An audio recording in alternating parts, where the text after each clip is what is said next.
पिछले 10 सालों से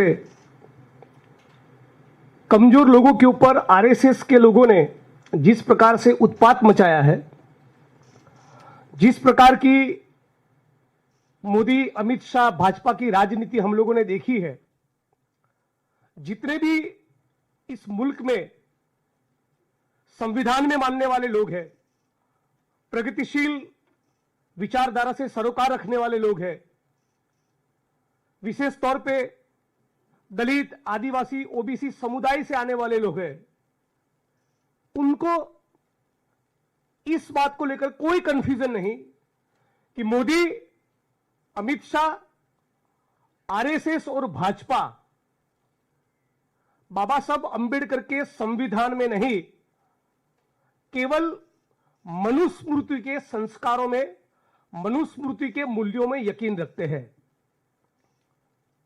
पास्ट में वो ये कह भी चुके हैं कि डॉक्टर बाबा साहब अंबेडकर के संविधान को समंदर में फेंक दो। ये लिख भी चुके हैं कि हमें भारत का संविधान नहीं, मनुस्मृति चाहिए। यह संघ परिवार के लोगों ने बकायदा लिखा हुआ है। और इसी सोच के कारण पिछले कुछ सालों के दौरान हम लोगों ने देखा कि दिल्ली की सड़कों पर संविधान की कॉपी को जलाया गया। हमने देखा कि किस प्रकार से रोहित वेमुला को आत्महत्या के लिए मजबूर किया गया, जिसको हम सांस्थानिक हत्या कहते हैं। हमने देखा कि किस प्रकार से बलात्कार का शिकार बनी हाथरस की बेटी का शव अंतिम दर्शन के लिए उसके परिवारजनों को नसीब नहीं हुआ।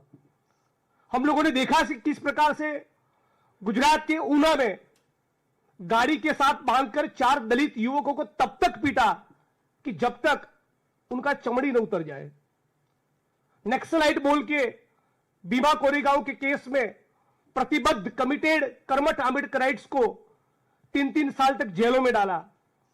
मोदी जी के खिलाफ एक ट्वीट करने पर गुजरात से आसाम 2500 किलोमीटर की जेल में डालकर महिला पुलिस को मेरे बगल में बिठाकर मॉलेस्टेशन का फर्जी केस करवाया।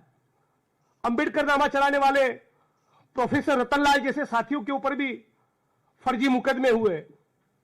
इसी सोच के कारण पार्लियामेंट के मंच से अमित शाह ने भी कहा कि अंबेडकर अंबेडकर अंबेडकर करना आजकल फैशन बन गया है। मानो एक बहुत ही डीप रूटेड कोई घृणा हो, नफरत हो, उस प्रकार के भाव और टोन के साथ अमित शाह ने बाबा साहब अंबेडकर के लिए इस प्रकार के शब्दों का प्रयोग किया था। मतलब कि यह दिखाता है कि उनकी रगों में सिंदूर हो न हो, इन संघी भाजपाइयों की रगों में मनुस्मृति की धारा जरूर बहती है।